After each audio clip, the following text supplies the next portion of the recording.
নমস্কার বন্ধুরা, সকলে কেমন আছেন? আশা করি সকলেই খুব ভালো আছেন। তো আজকে আমি আছি মায়ের রান্নাঘরে। আমি যেহেতু বাড়িতে এসেছি সেই কারণে আজকে বললাম যে মা আমি আজকে একটু রান্না করি। দুদিনের মধ্যে আমি বাড়িতে চলে যাব, তাই ভাবলাম একটা নতুন কিছু বানিয়ে খাওয়াই, যেটা আগে আমি কখনো বানাইনি। আজকে আমিও প্রথমবার বানাচ্ছি। তো মশলা সব মা বেটে দিয়ে গেছে। মশলার মধ্যে আছে আদা জিরে বাটা আর একটু হচ্ছে সর্ষে বাটা। কালো সর্ষেটাই নিয়েছি, সেটাতে ঝাঁঝটা একটু বেশি থাকে সেই জন্য। আর পটলগুলো আমি লম্বা লম্বা করে কেটে নিয়েছি। এদিকে মা আমাকে মাছটাও ভেজে দিয়ে গেছে।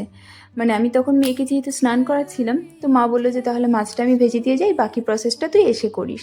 তো মাছও হালকা করে ভাজাই আছে। এখন সেই তেলের মধ্যে আর একটু তেল দেব। তেলটা গরম হয়ে গেলে তারপরে পটলগুলোকে আমি সুন্দর করে একটু ভেজে নেব। আর পটল ভাজার সময় কিন্তু এতে লবণ বা হলুদ কোনোটাই দেব না। লবণ দিলে পটলটা একটু নরম নরম হয়ে যাবে, জল ছেড়ে দেবে। আর হলুদ দিলে একটু পোড়া পোড়া হবে। ভাজার সময় মনে হবে যে হ্যাঁ ভাজা হয়ে গেছে, কিন্তু ভাজা যদিও বা হয় না। তো সেই কারণেই আমি কিন্তু এখানে কোনো ধরনের আগে হলুদ বা লবণ দিচ্ছি না। আগে পুরোটা ভেজে নেব, তারপরে নামানোর সময় লবণ আর হলুদ মিক্স করে দেব। এদিকে রান্না বসিয়ে এত বেশি গরম লাগছে, ভাবলাম যে ফ্রিজে আইসক্রিম রয়েছে, সেখান থেকে একটা আইসক্রিম বের করে খাই। সেদিন ভাই অনেকগুলো আইসক্রিম এনেছিল, তার মধ্যে থেকে 4-5টা থেকে গেছিলো। তো সেখান থেকেই একটা আইসক্রিম বের করে এনে খাচ্ছি। আমার না এবার বাড়িতে আসার তেমন কোনো প্ল্যানই ছিল না। আসলে আমি গেছিলাম আমার ভাইয়ের ছেলের অন্নপ্রাশনে, মানে আমার জ্যাঠাতো ভাইয়ের ছেলে, তার অন্নপ্রাশন ছিল। এবার সেখানে আমি গেছিলাম, আমার হাজবেন্ড গেছিলো, পুচুকে নিয়ে গেছি। ওখানে মা এসেছে, বাবা এসেছে। এবার ওর বাবাও সেদিন রিটার্ন চলে যাবে, আমার মা বাবাও আসবে। আর আমার থাকার কথা ছিল শিলিগুড়ির বাড়িতেই। আমার দিদিরাও সেখানে এসেছিল। আর আমার পিসির মেয়েও আছে, সে অনেক দিন ধরে বলছিল যে এখানে এসে কদিন থাক। তো আমার সেখানেই থাকার কথা ছিল। এবার যখন মা বাবা রিটার্ন আসছে, আমার বর যখন বেরিয়ে গেছে, তখন তো মেয়ে অলরেডি কান্না করেছেই। তারপরে যখন আমার মা বাবা চলে আসছে, তখন মেয়ে আরও পরিমাণে কান্না শুরু করে। ও আর থাকবে না মানে থাকবেই না। তো বাবা বলল যখন তোরা এখানেই থাকবি, তার থেকে চল যে বাড়িতে গিয়ে কিছুদিন থেকে নিস, তারপরে আবার চলে আসিস। তো সেই ওই যে উঠলো বাই কটক যাই, সেইভাবেই বাড়িতে চলে আসা। যাই হোক, তারপরে বাড়িতে এসে গেছি। বাড়িতে এসে তো আমারও কিছুদিন শরীরটা ভালো ছিল না, জ্বর এসে গেছিলো খুবই। কারণ মালবাজার থেকে শিলিগুড়ির ওয়েদার একটু হলেও আলাদা। তারপরে আমি আবার যখন দাসপাড়াতে এসেছি, তখন আর একটু ওয়েদার আলাদা। তো এইভাবে আমারও জ্বর এসে গেছে, মেয়েরও শরীরটা খারাপ হয়ে গেছিলো। তো এই জন্যই থেকে গেছি যে না আর কদিন পরেই চলে যাব। তো যাই হোক, এখন এখানে পটলগুলো ভাজা হয়ে গেছে, আর তার জন্য আমি একটু লবণ আর হলুদ মিশিয়ে দিলাম। এবার এগুলোকে আমি নামিয়ে নেব। তারপরে কড়াইয়ে আবার একটু তেল দিয়ে দিয়েছি। এবার এর মধ্যে দেব আমি কালো জিরা ফোড়ন। যখনই সর্ষে বাটার কিছু রান্না হয়, সেখানে কালো জিরাটাই সব থেকে বেশি মানায়। বাকি জিনিসগুলো অনেকে হয়তো দিলেও দেয়, তবে সাদা জিরা আমি কখনো ইউজ করি না। সর্ষে বাটার কিছু রান্না করলে আমি কালো জিরাটাই ইউজ করি। তো যাই হোক, এখানে আমি এখন দিয়ে দিচ্ছি কালো জিরে, আর তারপরে দেবো কিছু চেরা লঙ্কা। ঝাল আপনারা আপনাদের স্বাদ মতো দেবেন, যেমন ঝাল খেতে পছন্দ করেন তেমন। আমি যেহেতু একটু কম ঝাল খাই, তাই আমি 4 টুকরো লঙ্কাকে চিরে দিয়ে দিয়েছি। তেলে আমার ফোড়ন দেওয়া হয়ে গেছে। এবার আমি এর মধ্যে দেব বেটে রাখা মশলাগুলো।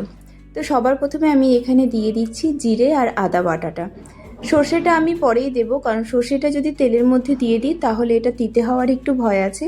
তো সেই জন্যই আমি আগে আদা জিরেটা দিয়ে দিচ্ছি, আর সাথে একটুখানি জল মিলিয়ে দিচ্ছি। যেহেতু তেলের মধ্যে শুধু এই মশলাটা, তো যাতে পুড়ে না যায় সেই জন্য হালকা পরিমাণে জল মিশিয়ে দিচ্ছি। এবার এর মধ্যে আমি দেব একটু পরিমাণে হলুদ গুঁড়ো আর একটু কাশ্মীরি লঙ্কার গুঁড়ো। কাশ্মীরি লঙ্কার গুঁড়োটা দেওয়ার একটাই কারণ, যাতে খাবারটা একটু সুন্দর লাগে দেখতে, একটু লালচে লালচে হয়। তো সেই কারণেই এগুলো দেব। মশলাটা যখন পুরোপুরিভাবে কষে যাবে, তার মধ্যে আমি পটলগুলো ছেড়ে দেব। পটলগুলো দিয়ে হালকা আর একটু নাড়াচাড়া করে তারপরে আমি দেব সর্ষে গুলা জলটা। আগে সর্ষেটা দিয়ে দেব যেটুকু পরিমাণে জল লাগে, তারপরে আমি আরেকটু পরিমাণে জল দিয়ে দেব। কারণ এখানে অনেকগুলো চিংড়ি আর অনেকগুলোই পটল রয়েছে, তো সেগুলো যাতে ভালো মতো একটু সেদ্ধ হয়ে যায়। ভাজতে ভাজতে যদিও বা পটল সেদ্ধ হয়েই গেছে, তবুও আমি একটু পরিমাণে জল দেবো, যাতে ভালো মতন এটা প্রসেসটা ভালো মতন হয়ে যায়, সেদ্ধটা ভালো মতো হয়ে যায়। তারপরে আমি সেটাকে আস্তে আস্তে শুকিয়ে নেব। তাই বলে কিন্তু অনেকটা পরিমাণে জল দেব না, কারণ পটল কিন্তু সেইভাবে জল টানে না। তো সেই জন্যই মিনিমাম একটু যেটুকু দরকার সেটুকুই দেব। আর এখানে আমি কাঁচা লঙ্কা দিয়ে দিয়েছি চিড়ে, যেটুকু পরিমাণে আমাদের ঝাল দরকার সেইভাবে। এখানে কিন্তু শুকনো লঙ্কার গুঁড়ো, মানে যেটা ঝাল গুঁড়ো হয়, সেটা কিন্তু আমি দেইনি, শুধুমাত্র কাশ্মীরি গুঁড়োটাই দিয়েছি। তো এর মধ্যে আমি এখন হালকা জল দিয়ে নিচ্ছি, তারপরে আমি পটলগুলো ছেড়ে দেবো।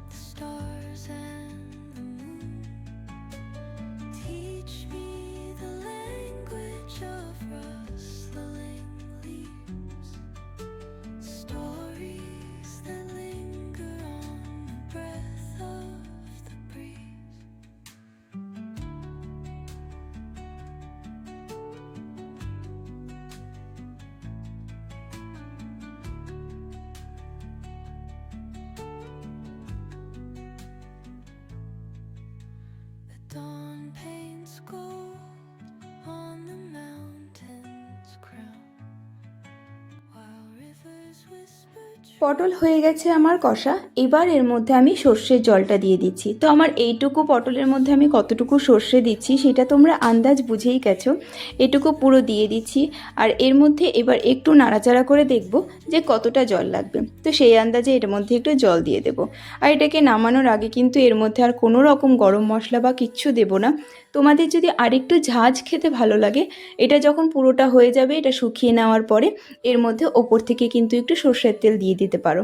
আমি যদিও বা এর মধ্যে আর কিচ্ছু দেইনি, কোনো সর্ষের তেল দেইনি, না কোনো রকমের মশলা দিয়েছি। এটা পুরোপুরি হয়ে যাওয়ার পরে এর মধ্যে শুধু জল দিয়ে একটু শুকিয়ে এটাকে নামিয়ে নিয়েছি।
তো এখানে আমার রান্না হয়ে গেছে কমপ্লিট। তো এটা নামিয়ে তারপরে আমি খেতে বসবো। আর আজকে মেনুতে খুব সুন্দর সুন্দর রান্না রয়েছে। মা এঁচোড় বানিয়েছে, মাসি এঁচোড় পাঠিয়েছিল, সেটাই বানিয়েছে, আর বানিয়েছে একটু চিকেন কষা। তো এখন ফটাফট করে খাওয়া দাওয়াটা শেষ করি, আর আজকের ভিডিওটা আমি এখানেই শেষ করছি। সকলে ভালো থাকবেন, সুস্থ থাকবেন, আর আমার চ্যানেলকে ভালো লাগলে লাইক, কমেন্ট, শেয়ার আর সাবস্ক্রাইব করতে ভুলবেন না। Thank you for watching, love you all.